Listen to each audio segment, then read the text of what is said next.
सेपरी धान अमल समय डराउछि वर्षा बंगोपसागर काली सुधा एक लघुचाप क्षेत्र सृष्टि हेब जहां अधिक घनीभूत होई बात्यार रूप नहीं पारे बोली कहुछि। यह केउ आड़कू जीव केउछि माड़ हेब स्पष्ट होई नथिले मध्य चाषीक मनरे किंतु छनका पशिछि। कारण एबे धान अमल समय रहिछि, जदि वर्षा पवन हुए धान फसल सबु नष्ट हो जाइबार आशंका रहिछि। चाषी माने तरतर होई पाचिला धान काटी देउथबार चित्र मध्य सामना आसुछि। विशेषकर दक्षिण ओडिशार नवरंगपुर जिल्ला रे चाषी माने धान एवं मका फसल को काटी नेउथबार चित्र मध्य सामना आसुछि। जेहेतु बात्या आसबार संभावना बढ़ुछि एवं वर्षा अधिक दक्षिण ओडिशा रे हबो बोली मध्य कहा जाउछि, ता पूर्वरु चाषीक मनरे ये छनका पशिछि एवं अमल पूर्वरु से माने धान गुड़िक काटी नेउछन्ति, मका फसल को मध्य काटी नेउथबार चित्र मध्य सामना आसुछि। आमे आपनको जो चित्र देखाउछु ये होछि नवरंगपुर जिल्लार चित्र आपनको आमे देखाउछु। 26 और 27 तारीख में दक्षिण ओडिशा रे वर्षा हबार संभावना रही। वर्तमान नवरंगपुर जिला कथा कहबा ताहले वर्तमान मक्का एवं धानर अमल समय एवं यही समय जदि वर्षा हुए निश्चित भाव में चाषी माने प्रबल क्षति सहार संभावना रही।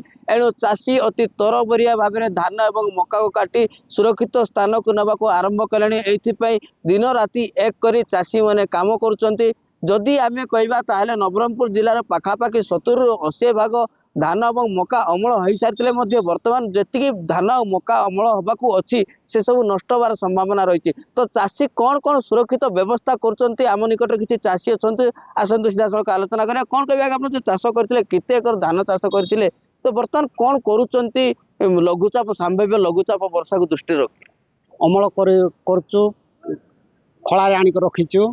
तारपरे तरबरिया भावे आम वर्षा को देखी तरबरिया धान मका मिलिंग करचु। मिलिंग करके आमे आम निज घर नहीं रखुचु। देखु आम नवरंगपुर जिले तो ओडिशा रे विभिन्न प्रकार आगे भी बात्या उठा मंथा बोली सीटा पाए डर माड़ ना कि धान मिलिंग कर दौचु। अरे 5-6 आकर ना कि करते लोकर नष्ट हो जाओ ना वर्षा पड़ले आम धान खाटिक ना अधे मिड़े दौचु आ पैकेट नहीं भर देगी ना घरे सुरक्षित भाव रखु।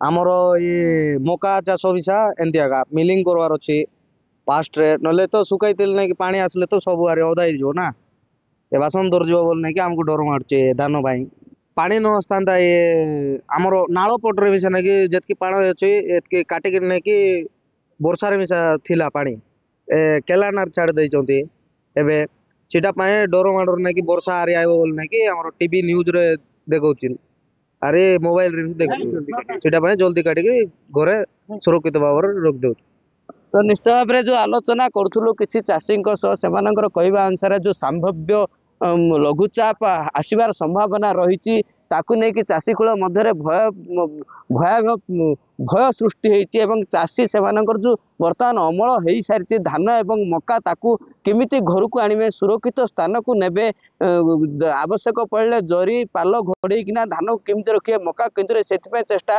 चाषी तरबर सब काम कर देखा मिलूँ नवरंगपुर जिले में।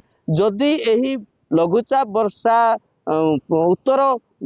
उत्तर आंध्र प्रदेश माड हुए ताले निश्चित भाव यार प्रभाव दक्षिण ओडिशा रे पड़िबो एवं दक्षिण ओडिशा रे नवरंगपुर जिलार विशेष प्रभाव पड़िबार संभावना रही। तेणु चाषीर जो आगतुरा पदक्षेप को निश्चित भाव में प्रशंसा योग्य से आगुआ पदक्षेप ना क्षति सहबार संभावना रही। नवरंगपुर महेश्वर बेहरा, न्यूज 18 ओडिया।